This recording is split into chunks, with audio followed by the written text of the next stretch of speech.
trawler. It's because they think sardines will be thrown into the sea. Thank you very much. Talking nonsense. So I thought, no, enough's enough. Why should I put up with that? Talking nonsense. So I thought, no, enough's enough. Why should I put up with that? Don't back down, double down. Don't back down, double down.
Yes, here we go. We are on Ask the Bus on a wee Monday night for a wee random show. Not done one in a while. So I'll be very quiet Celtic wise recently, isn't it? Bit disappointing how things are going right now. The season is not a great picture at all, you could say. In fact, the picture's a pretty scabby one right now on how Celtic are doing. So yes, we will try and get through where we're at right now. As a club, where we're at right now in the league season, which is the most important thing, let's be real. And if there's one or two other stories that anyone wants my opinion on, I'm more than happy to give my take, of course. But yeah, first and foremost, welcome back to the channel. I've not been on in a wee while. Hopefully you can all hear me. If you can't hear me, then please say in the comments. I am known for just talking on mute for the first sort of 5-10 minutes, and then someone kind of points it out. So if someone wants to give any okay, that'd be great. But yeah, do all that good stuff as well while you're here. If you can hear me, please do all that good stuff. That means give us a wee like, give us a share, buy some hair, all that carry on. If you want to become a Bhoycie Bus member, there's options to do that. We don't know how often we'll be on. Mark's got stuff going on right now. He's going to be off for a couple of weeks, so it'll just be myself. Unless Mick wants to make a comeback, that he's always welcome on. Jonathan, I can get on sometimes I can't. It's not that easy. Everyone's got their own lives to deal with, I suppose. And not everyone is obsessed with getting clicks, likes, and kind of have their own jobs they're supposed to do, rather than focusing all the time on ways and means to keep themselves relevant. We'll get into that. Right now, though, we'll talk about the football. First and foremost, Celtic. Last two games at home, I've lost 4-1 and 2-1. 4-1 at home rules us out of any progress. So it's another year without knockout success in European football, which takes up to 22 seasons now. It's just ridiculous how long it's been since we've managed to prevail in a knockout tie. And the side has been getting away with it in terms of the late goals. I know a lot of people feel it's the sign of a good team when you do that. And I think there is a strong argument for that. But notwithstanding that, I can't help but feel when you're getting away with it, you get found out eventually. And I don't think this is a great team. I don't think this is a great Celtic side. I don't think we've done anything like what we should have in the window, even when it was code red. The Celtic board don't know what they're doing. Martin O'Neill has been brought in. Let's be real, Martin O'Neill. They say Celtic Football Club is something of a fairy tale, or whatever the quote is. For me, they're relying on a fairy tale. That is their strategy this year. And that is the fairy tale that Martin O'Neill somehow waves his magic wand and gets us out the mire. It's not good enough to be relying on that. It's not fair on Martin to be relying on that. And it's not fair not to tool them up if you are going to be requiring that and giving them the best possible chance of creating said fairy tale. But I've said all this for too long.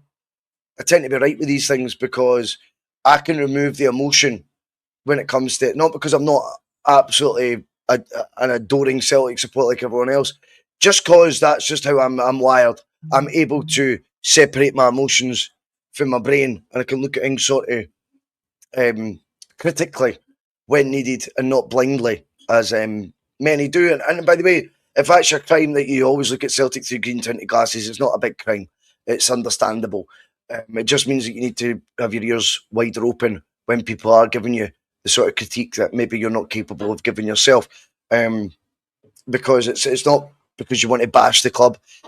I don't say things on here for clicks and for likes and subscribes. I give honest opinion that I do think is critical thinking at times that isn't always as easy when you're in love with something. In this case, it's Celtic. So what we're seeing isn't a surprise. Basically, that's what I'm getting to on the backdrop of how we've asset stripped the side. We've sold Kyogo, the top scorer, 2.5 years. In January, we sold 20-goal striker Adamida, who was huge and winning the league the year before that.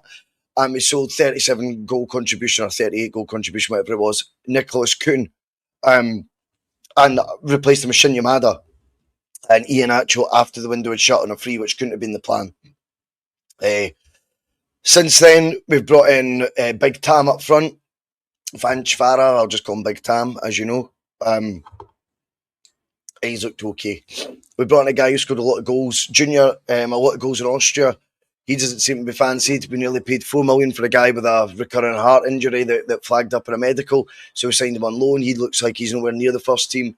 Alex Oxlade-Chamberlain hasn't played this season a game of football. He now starts games for us in a title run-in.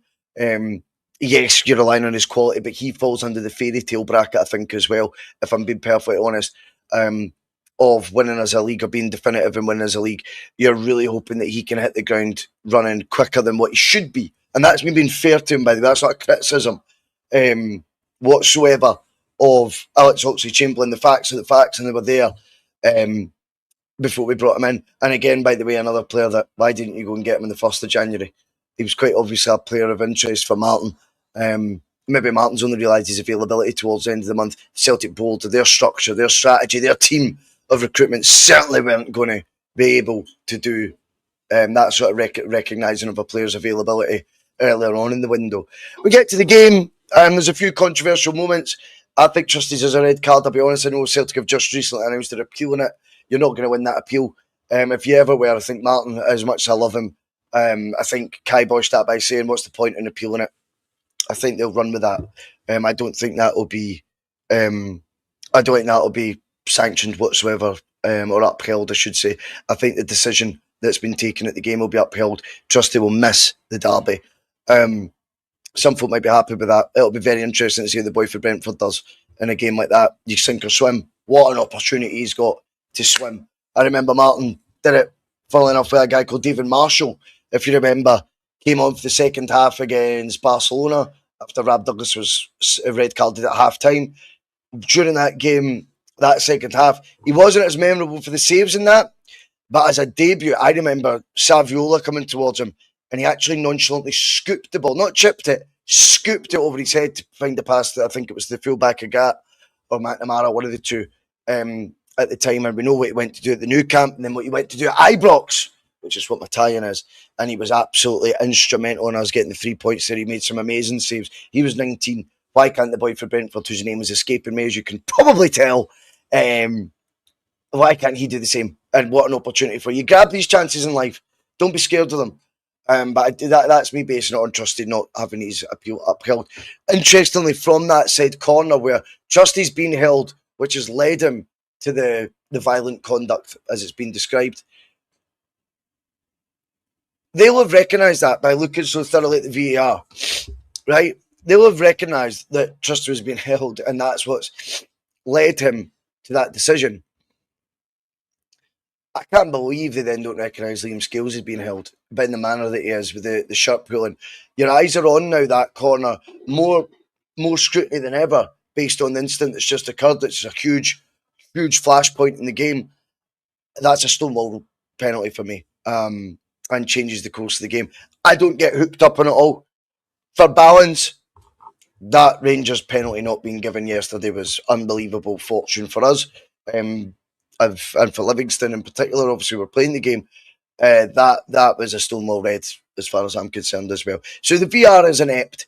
They're still the same lunatics just running their asylum. There's just more of them now in charge of the decisions rather than just one plant pot with a whistle in his hand. But that's not why we lost yesterday. The first half, we don't play full games well. It was the same under Brendan. Brendan got a lot tighter than Martin will, and I get that. But the squad isn't good enough to manage games for 90 minutes and play good football and at their very best for the 90 minutes. Unfortunately, I think the Feyenoord game this year was a real anomaly. I've seen what maybe is the potential from it sometimes, but just not enough. There's a guy comment there called Aaron Kelly Pedo1. I mean, I'm just going to ban you just because your username just is disgusting, mate. It's just weird. So we'll get rid of that one, man. Don't worry if anyone wants to use the word scab. I'm not going to be blocking you for that. Yeah, where do we go for here? We go to Ibrox, obviously, in actual fact. But where do we go for here as far as the season's concerned? I think as long as we're in touching distance going into the split, we still have a chance. We still have a chance because we'll play Rangers and Hearts after the split at home. Whether that makes a big odds with this side or not, I'm not entirely sure. I'm really not. But I do believe that if we're in touching distance, there's enough twists and turns that can happen. There's still enough games there that we can still make this title ours. And there's enough frailties, I think, between Hearts' form. I'm not entirely sure what it is over the last. We can have a wee look at it. Why not? Sorry, I've been on X. That's the site I've been on right now. A lot of good content on there today. On the old Twitter. Let's have a look at the table. 2 seconds. I'll bring it up as well. Why not?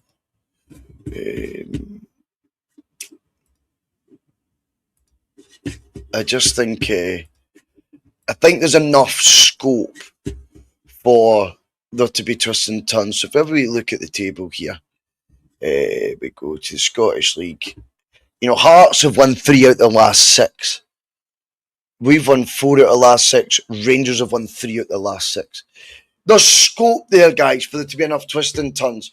We have a game in hand on the other 2. If we win our game in hand, we still got above Rangers, of course. And we'd go 3 points behind Hearts now because they capitalised from our loss at the weekend. They'd already won on the Saturday. But I think there is enough scope there to see that nothing's set in stone. The one concern that you've got when you look at the table, though, is the 7 defeats. 7 defeats from 27 is just over 1 in 4 games we're losing. That's not usually conducive to winning a league title, is it? Pato comes in. Great to have you on, mate. Love it when you're on the channel, mate. Always fully good insight. 2003 parallels are uncanny. Celtic 1-1, down to 10-minute time castle. Threw everything forward to lose a late winner to Hearts. We won at Ibrox. They got 3 penalties at Dens. We lost the lead by a goal. I'm not sure that the other bits are quite yet a parallel, mate. It looks like a bit of forecasting on your part. But going by your betting recommendations, your forecasting isn't too bad. Seamus Weatherall, great to have you on as well. There's 2 Seamuses in the chat. McKenna's just above you as well. Welcome, both of you, Seamuses. Bhoycie, a lot of negativity about yesterday. I think as long as it's mathematically viable, we have to have a go. The thing is, Seamus, mate, there's always going to be negativity when you lose at home, pal. End of story. That's the way it is right now. But it always will be at Celtic when you lose league games at home to teams that you shouldn't be, which is the whole league. And considering the advantages we have, there's going to be negativity. But yeah, we've got to have a go still. And Martin was... He fought back straight with Kiradine and Sedan, who seems to annoy absolutely fucking everyone. And you could just tell when he said, you know, whatever his opening quip was, which is pretty negative, he says, you know, it's a setback, that's it. Nothing's set in stone. There's going to be twists and turns. And I certainly think that is true.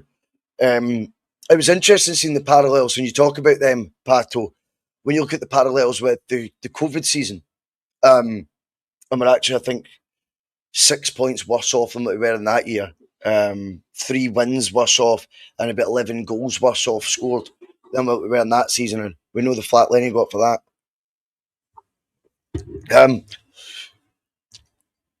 I'm still confident in a weird way we can do this. Let's say Rangers win at Ibrox, and I think they'll go in as clear favourites, not crazy strong favourites, but I think relatively clear favourites. They'll go in at the game.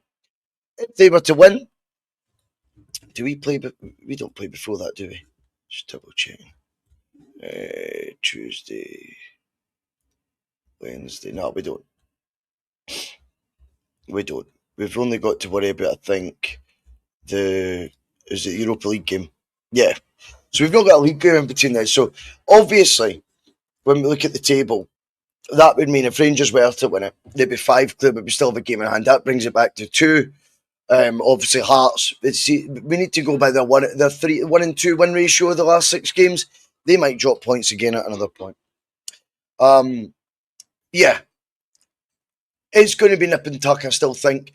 And it'll still be in our hands, I think, for the majority of the games that are remaining. It's up to us what we're going to do. The boy dog Hector. Bhoycie, do you think my missus is going to stick my dinner on? I'm starving. Hector's missus, do you normally make the tea? I don't want it to just stereotype you as you always have to get the dinner on. But if Hector's starving and you normally make the tea, he would love you to make it whilst he watches the bus. Seems like a dream scenario, Hector. You do that, mate. I'll happily do your bidding for you, pal. But yeah, back to the football. Obviously, there's going to be a lot of nerves, I think, for us all as well, going into the weekend, and understandably so, guys. Of course, there's going to be. This is. I'm worried about what potentially could happen. I think that's. I think, well, if we get a draw, I'd be really happy. I think I would take that. I think some of you in the chat are. Let's go into some of the players as well, obviously. I think the one that people want my take on, if anyone wants my take on anything, would be Schmeichel. Now, the conundrum with Schmeichel is he was doing folks' heading when he was overconfident. I think right now his mistakes aren't the simple lazy attitude, which I'm always consistent about making when it comes to players' age. I don't think it's as simple as he's now 39, so he's shite. It's nothing to do with that. What it is right now is, I think there's a weight issue. I think there is a weight issue slightly, but he is overweight. But I think that's been the case maybe for the last 18 months. Not his first 6 months, I thought he was excellent. I think, though, what you've seen, and you've seen it with one of his passes at the box in the first half yesterday, he is really insecure mentally right now. He is overthinking everything he has to do. One of the goals against Stuttgart where he's dived to his right, he would never normally try to sort of check it on camera, Matt. Be smacking action, try to push it away like that. He was just focused on saving the ball. So his decision making is, his head's gone with that. He's either overthinking or he's just so nervy whenever the ball's around him that everything he's instinctively doing isn't the right thing to do. And I think that's what the problem is. So give me Schmeichel being an arrogant, cocky bastard, but performing better every day of the week. And what I will caveat with as well, when you remember that first half, I think we're a goal down at this point. Yeah, we were. And Boyle goes through. And the way he deals with that, that was more like all the good stuff that we're used to for Kasper Schmeichel. And he deserves praise when he deserves it, the same way he deserves criticism when that's warranted also. But yeah, he is a bit of a concern right now. I think a big display from him at Ibrox would be massive for him going into the rest of the season. If he could go to Ibrox, and we will be under pressure at times, there's no getting away with it, right? But if we were under pressure a lot and we come away, say, with a point or a win, hopefully a win, let's stay positive. But he's played a huge role in that with big important saves at the right time. That could be a real catalyst for him to find his form for the remainder of this season and what is likely the remainder of his career, I think, as well.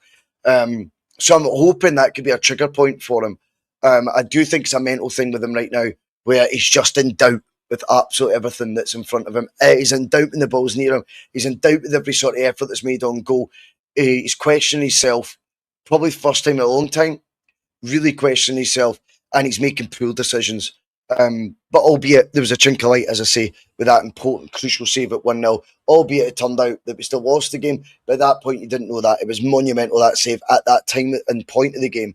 And he deserves credit for that. Hopefully that'll be something that maybe help him springboard what has been a real slumping form. He's not been great this year, but he's really slumped recently. And as I say, I think that is a mental game massively. Yeah. Anyway, what else has been happening? Well, there's a lot of stuff online with the four lads at the game, four podcasters. Let's just have it right. Getting their photo taken, I wouldn't have went, right? That's just who I am though as a person right now. I wouldn't fucking go. I don't go to Celtic Park often anyway, but if you offer me a freebie at the box, I ain't going right now. Simple as that. I would not want folk who watch this to ever be accusing me of being inconsistent in my takes, inconsistent defined by actions on takes that I've made that maybe people have listened to. I dare say most folk don't give a fuck what I think. But if you have been on here and you have listened to what I've said and you've took something from it and you've agreed with it and you thought, you know what, he's got a point on the board there. He is right that there are, you know, the mistakes they're made. They shouldn't be getting backs right now. I think you'd be disappointed seeing me then sitting in a box with other podcasters. So it was Paul John, the wee fella. It was Tony Haggerty, who I dare say has went purely for the free. He loves going to watch Celtic. He doesn't get in with the Celtic way, as we know, which is really strange. I think he'll be mortified that the photo went out, to be perfectly honest with you. I do give Tony a pass slightly. I wouldn't have went though. I think Tony might now look at it and go, oh, maybe I shouldn't have went. But he's maybe not been as chastising of the board as others have been either. You've seen Quinny there. Quinny's the one who posted it. You know my thoughts on him if you've been watching recently. He had a pop at Bhoycie, if you remember, 2 months ago. So he got called out. Spoke about my appearance, which I found really, really alarming. Considering I looked at that photo as well. That was actually the first thing that triggered in my mind. Saying I used to be cool when I had longer hair, but now not so much now. Saying I was a drama queen and stuff like that. I mean, who likes the drama, mate? It looks like you're loving the drama. Judging by the fact you posted that photo, judging by all the replies. But again, it's business for him. It gets his wee blue tick, all the clicks that he needs. So it was no surprise for him, because I think he showed his colours recently. He should stick to the only photos he's doing, being the ones he puts in his silly thumbnails. Like that. Shock. All that pish. Back in your box, mate, you know what I mean? We've talking Celtic to folk who actually can do it and won't just flip-flop and are desperate for popularity. Can't be compromised. And my biggest worry for the collective, as you know, and I'll find I might try and find the clip of it where I'd said, I think it was I think I said it more than once, my worry for the collective always was, can the folk who have podcasts find themselves compromised? It doesn't matter whether that box is already bought and paid for. Everyone understands that, right? You have to be an idiot to think that they've went and paid for the box, or Celtic have offered them the box. Don't be stupid. It's the optics I worry about. And trust me, the winner of this was the Celtic board, who will have seen vocal podcasters, particularly Paul. I mean, Steve O'Match is completely irrelevant and everything. He'll do anything.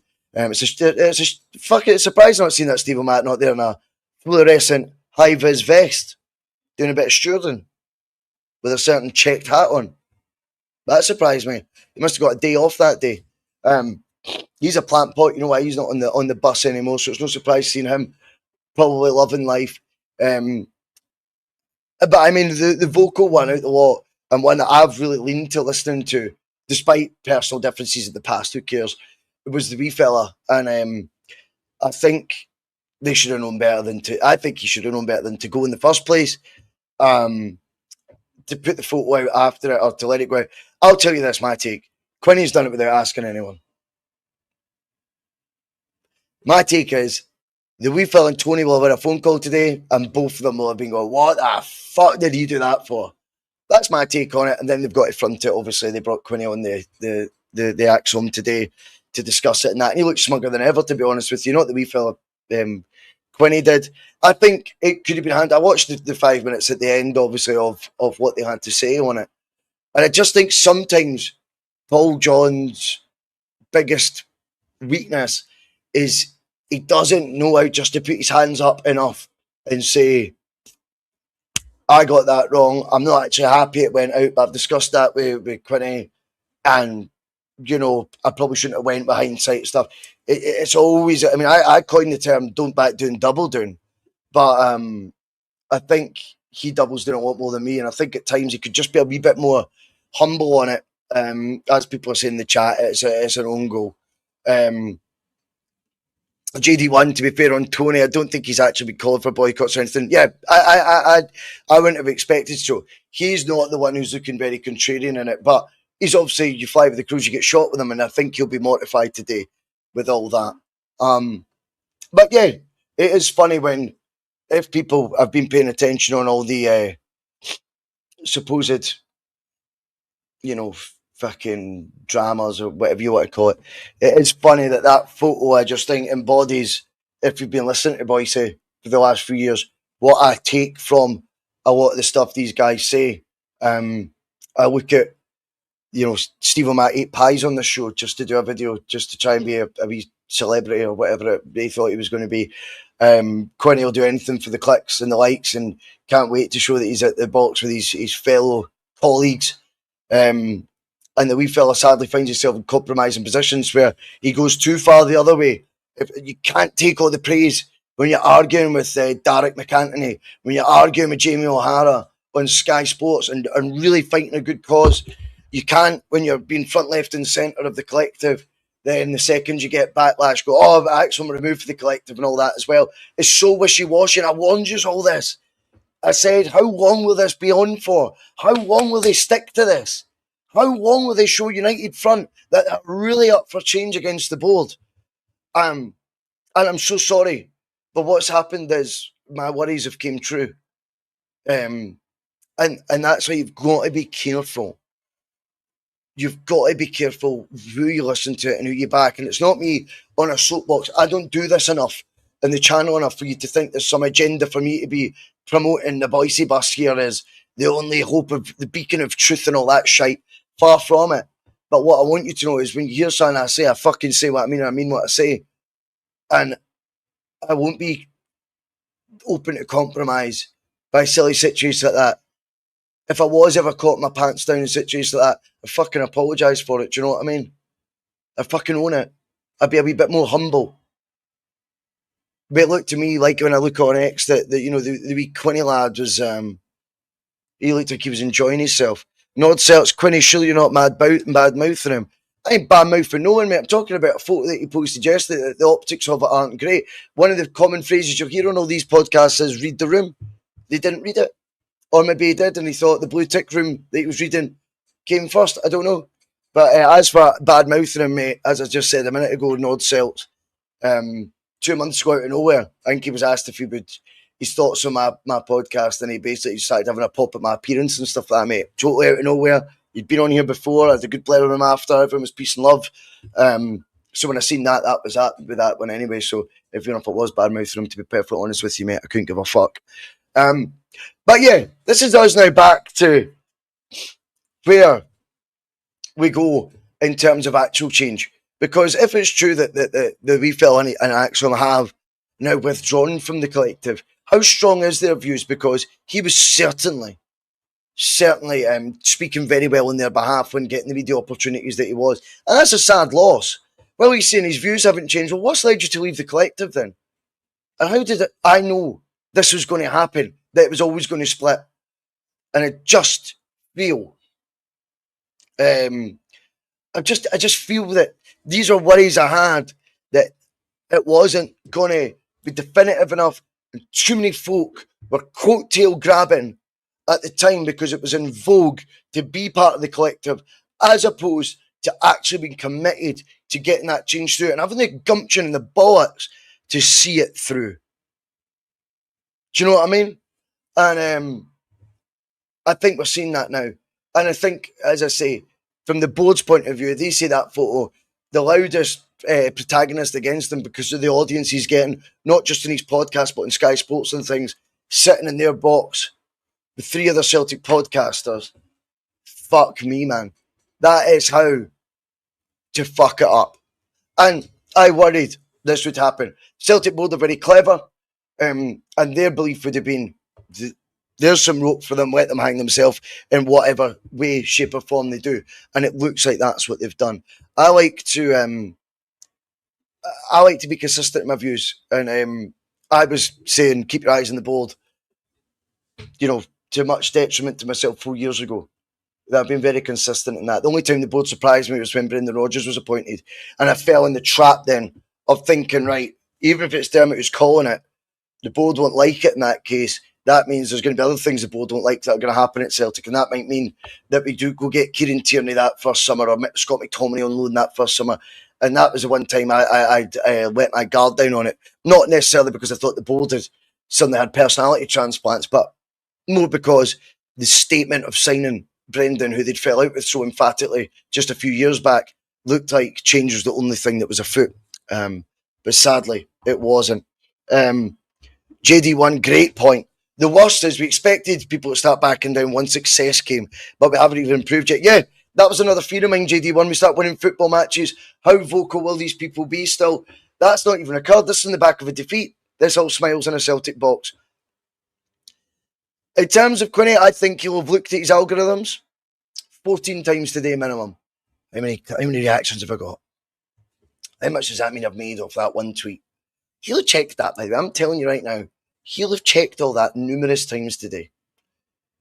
So that came first before, I think, if our judgment's right, before even asking the other three. Steve would have said, yeah, of course, he'll be buzzing to be in the photo as well. But the rest, not asking the senior two whether it was a good idea to put that photo out. I just can't imagine that conversation happened, then he still put it out. So he's done it off his own back, and he's shown that, again, his content will come before, sadly, the cause. And he looks like he's marvelling in it, judging by his replies as well. I find it all very sad. I don't know why I've still got this league table up. I could do that, didn't I? Can't I? I find it all very sad, and I think it shows weakness in the ranks of those who call for change to look like that. It belittles it. It doesn't give it much. It doesn't do it any favours, does it? In fact, it makes the movement or the desire for change look pretty weak. It looks like you're easily compromised. It doesn't matter what the true narrative is, and I'm sure the true narrative is that it was one of Paul's pals and they've just given him the box. I bet that is true. But it's just going to lead to a million other questions than that. And I'm sure that's why he'll probably be raging right now. That photo went up and he's having to discuss it, but it shouldn't have went in the first place. It was a stupid move. Absolutely stupid move. It's not one that I would have made personally. Not that I would be fucking invited. Let's have it fucking right. But I wouldn't have. Because I do feel like I would be contradicting myself as a person and contradicting the views that I've been really strong on. But that's all. That's all I can bring to the table is my honesty. These guys have contacts, they have sources, they have time on their hands because it's their job to be really analysing when they think about doing these things, and yet still that was the right decision to make.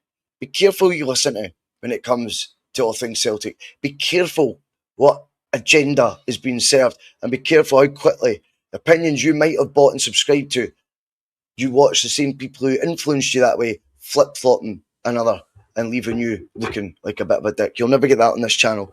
You'll never see me doing silly photos. But peace and love to everyone, man. Hopefully Celtic can turn it around. I think it'll be a reserve team that will play on Thursday. A lot of changes. Maybe good to get minutes in the likes of, I don't know, whoever the three new players that were added to the UEFA Europa League list. Get minutes into their legs. Rest players like Calmac, things like this will be really, really important. And then let's find out what happens at that derby. I'll be back before then, of course. Feel free to leave some comments after and let me know your thoughts on all things Celtic and the photo scandal. So good goss, isn't it? It's funny. But yeah, you want my take on things, I'll give it honest. If anyone's feelings are hurt, tough shit. I'll see you there.